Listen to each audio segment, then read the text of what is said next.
Hello everyone, मैं हूं doctor Deepti और आपका मेरे इस चैनल पे बहुत बहुत स्वागत है। तो आज की इस वीडियो में हम बात करने वाले हैं रिकेट्स के बारे में, जिसे हम सूखा रोग भी कहते हैं। और ये जो रोग होता है ये बहुत ही ज़्यादा कॉमन होता है ऐसी जगह पे जहाँ पे मालनरिश्ड लोग होते हैं, जहाँ ठीक तरीके से जिन्हें न्यूट्रिशन नहीं मिल पा रहा है। बच्चे ज़्यादा अफेक्टेड होते हैं जहाँ पे बिल्कुल भी न्यूट्रिशन की कमी होती है, जहाँ पर उन्हें ठीक तरीके से न्यूट्रिशन नहीं मिलता है या फिर वो मिल्क या मिल्क प्रोडक्ट्स नहीं लेते हैं। तो ऐसी कंडीशन में रिकेट्स जो होता है वो बहुत जल्दी बच्चों में हो जाता है और बड़ों में भी ये प्रॉब्लम हो सकती है। तो रिकेट्स जो होता है वो एक तरह से स्केलेटल डिसऑर्डर है जो कि आपकी बोन को अफेक्शन करता है। आपकी बोन में किसी तरीके के अफेक्शंस होते हैं जहां पे आपकी बॉडी में कैल्शियम की या फिर फॉस्फेट की कमी हो जाती है, विटामिन डी की कमी हो जाती है, तब आपको ये वाला रोग जो है हो सकता है। अगर आपकी बॉडी में कहीं पर विटामिन डी की कमी हो जाती है या फिर कैल्शियम की कमी होती है या फिर डिफिशियंसी ऑफ फॉस्फेट होता है, तो ऐसी कंडीशन में क्या होता है कि जो आपकी बॉडी की बोन्स होती हैं वो बहुत ज़्यादा कमज़ोर हो जाती हैं, बहुत ज़्यादा सॉफ्ट हो जाती हैं। और कभी कभी वो जो जिनमें ये रोग होता है उनमें ग्रोथ जो है वो ठीक तरीके से नहीं हो पाती है, स्टंट ग्रोथ होती है, उनकी हाइट नहीं बढ़ पाती है। और इस तरीके से जो रिकेट्स होता है उसको हम कैरेक्टराइज कर सकते हैं इन फीचर्स के अकॉर्डिंग। तो ये जो तकलीफ होती है ये बोन्स में ज्यादातर होती है और बहुत ज्यादा सीवियर अगर कंडीशन है तो बोन डिफॉर्मिटीज भी हो सकती है। अब इसमें विटामिन डी का क्या रोल होता है? तो विटामिन डी जो होता है वो आपके बॉडी में यानी कि इंटेस्टाइन से फॉस्फेट और कैल्शियम को एब्जॉर्ब करने का काम करता है। जब भी आप कुछ डाइट लेते हैं तो वो आपकी इंटेस्टाइन से आपके एनस तक जाता है। तो विटामिन डी जो होता है वो न्यूट्रिशन में जो आप ले रहे हैं या फिर कैल्शियम जो आप ले रहे हैं, फॉस्फेट जो आप ले रहे हैं, उसे एब्जॉर्ब करता है और आपकी बोन्स तक उसे पहुंचाने का काम करता है। और आपकी हेल्दी बोन्स के लिए, आपकी बोन्स की न्यूट्रिशन के लिए, आपकी हेल्दी बोन के लिए या उनकी ग्रोथ के लिए विटामिन डी जो है बहुत ज्यादा जरूरी है। साथ ही साथ कैल्शियम और फॉस्फेट भी बहुत ज्यादा जरूरी होता है। और विटामिन डी जो है आपकी बॉडी में भी बनता है, उसका डेवलपमेंट या प्रोडक्शन जो है आपकी बॉडी में होता है। आप विटामिन डी को कुछ न्यूट्रिशन से भी पा सकते हैं। ऐसे फूड जिनमें विटामिन डी है उसे आप ले सकते हैं, उससे भी आपकी बॉडी में जो डिफिशियंसी होती है विटामिन डी की वो नहीं होती है।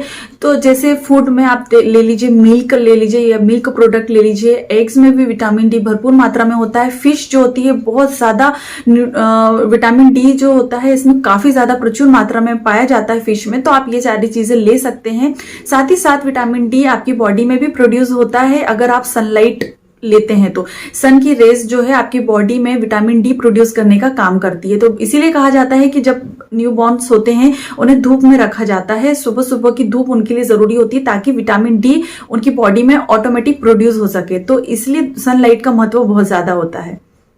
यदि आपकी बॉडी में विटामिन डी की कमी हो जाती है तो ये जो होता है आपकी बॉडी में जो आपके बोन्स होते हैं उसमें से कैल्शियम और फॉस्फेट को रिलीज करने लगते हैं। कुछ ऐसे हार्मोन्स निकलते हैं हमारी बॉडी में विटामिन डी जो होता है उसकी डिफिशियंसी होने पर, जिससे कि आपके कैल्शियम और फॉस्फेट बोन में से रिलीज होते हैं और आपकी बॉडी की जरूरतों को पूरा करते हैं। अगर इस तरीके से होता है तो आपकी बॉडी की जो बोन्स होती हैं वो सॉफ्ट हो जाती हैं, वीक हो जाती है। और ये सारा कुछ एक तरीके से जहां बोन्स में डिफिशियंसी हो रही है, बोन्स में किसी तरीके के डिसऑर्डर्स हो रहे हैं, तो इसी कंडीशन को हम रिकेट्स कहते हैं। रिकेट्स जो होता है मोस्ट कॉमनली बच्चों में होता है। जो बच्चे 6 महीने से 36 मंथ के होते हैं वो ज्यादा वल्नेबर होते हैं इस चीज के लिए, क्योंकि स्टिल ग्रोइंग हो रही होती है उन्हें विटामिन डी की काफी ज्यादा जरूरत होती है। इसलिए इस दौरान बच्चों को सनलाइट जो होती है उसमें एक्सपोजर में जरूर रखना चाहिए। और ऐसे बच्चे जो सिर्फ वेजिटेरियन डाइट्स लेते हैं या जो ऐसे जो एडल्ट्स होते हैं जो सिर्फ वेजिटेबल डाइट्स लेते हैं और बिल्कुल भी मिल्क प्रोडक्ट नहीं लेते हैं, तो ऐसे लोगों में भी रिकेट्स जो है बहुत जल्दी हो जाता है। या रिकेट नहीं भी होता है तो vitamin D deficiency, calcium deficiency, phosphate deficiency उनमें देखने को मिलती है। और अगर डिफिशियंसी होती है तो फिर बोन्स में किसी न किसी तरह के डिसऑर्डर्स भी होते हैं। तो और ऐसे लोग जो सनलाइट में बिल्कुल नहीं रहते हैं या ऐसे रीजन में रहते हैं जहां पे सन एक्सपोजर नहीं होता है, तो ऐसे लोगों को भी ये समस्या बहुत जल्दी हो जाया करती है।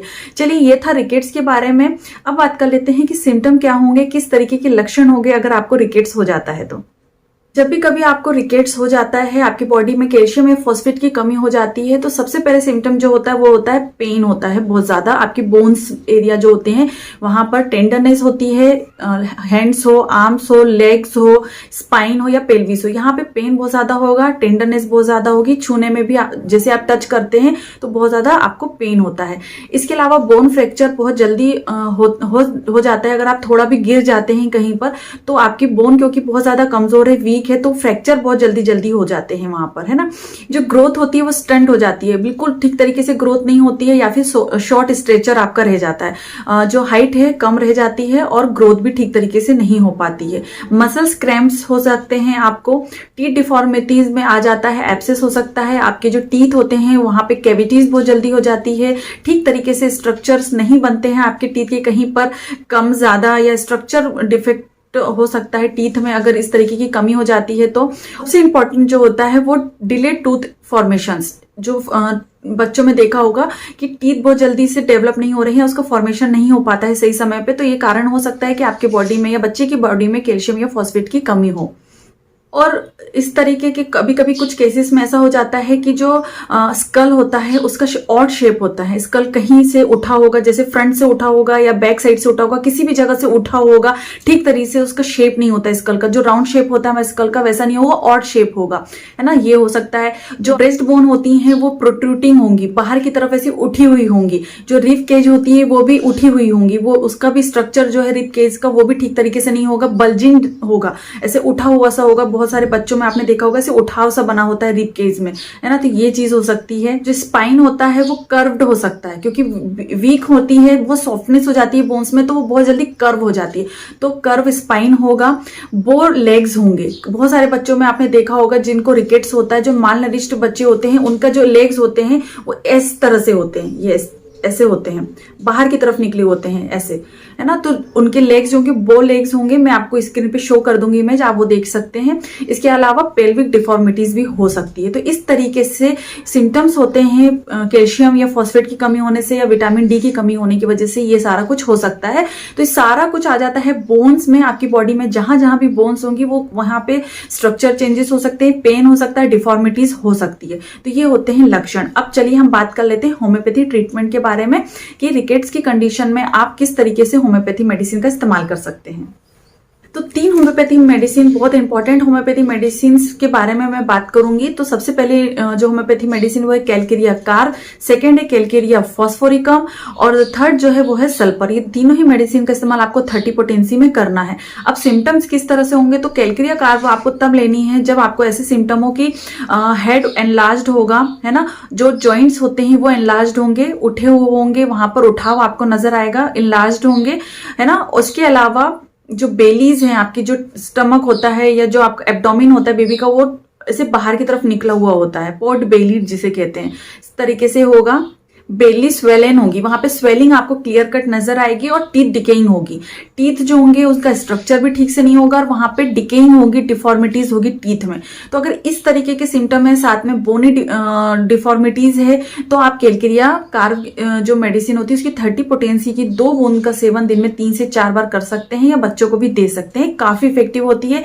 इसी तरह से कैलकेरिया फॉस में भी सेम सिम्टम्स होते हैं, लेकिन डायरिया उसमें प्रोमिनेंट होगा। अगर डायरिया बच्चों में है और इस तरीके से सिम्टम्स हो रहे हैं, बोनी डिफॉर्मिटीज के साथ में टिकेइंग भी है, बेली भी स्वैलन है, तो इस कंडीशन में ओपन फ्रंटेनालिस है ना, तो ऐसी कंडीशन में आप कैलकेरिया फॉस 30 दे सकते हैं बच्चों को। इसकी 2 बूंद बच्चे में या 1 बूंद भी आप दे देते हैं, वो भी सफिशिएंट होती है। तो दिन में 3 से 4 बार दे देना चाहिए। तो ये भी आपकी जो बॉडी में जो कैल्शियम की डिफिशियंसी हो रही है उसे पूरा करने में काफी मदद करती है। इसके अलावा जो आखिरी मेडिसिन है वो है सल्फर, इसे 30 पोटेंसी में लेना है। बच्चे को बहुत ज्यादा भूख लगती है, काफी ज्यादा हंग्री रहता है, फिर भी बहुत ज्यादा वीक रहता है ना, कितना भी वो खा ले लेकिन कमजोरी हमेशा बनी रहती है, वीकनेस हमेशा रहती है।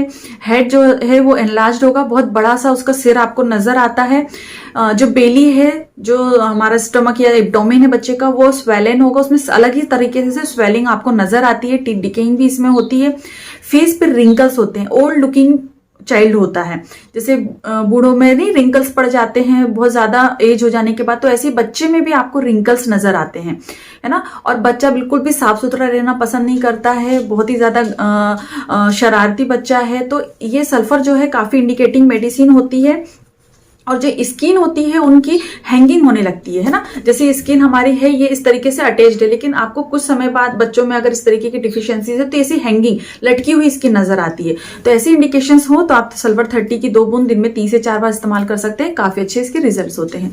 तो इस तरीके से रिकेट्स में आपको कुछ डाइट का भी ध्यान रखना चाहिए। बच्चे को दूध बराबर मात्रा में देना चाहिए। अगर नॉन वेजिटेरियन है तो फिश और अंडे का भी इस्तेमाल कर सकते हैं, नॉन वेज भी ले सकते हैं। तो डाइट में भी हरी पत्तेदार सब्जियों का भी इस्तेमाल करना चाहिए। सनलाइट या सन एक्सपोजर भी बहुत ज्यादा जरूरी होता है, तो इन बातों का ध्यान रखना चाहिए।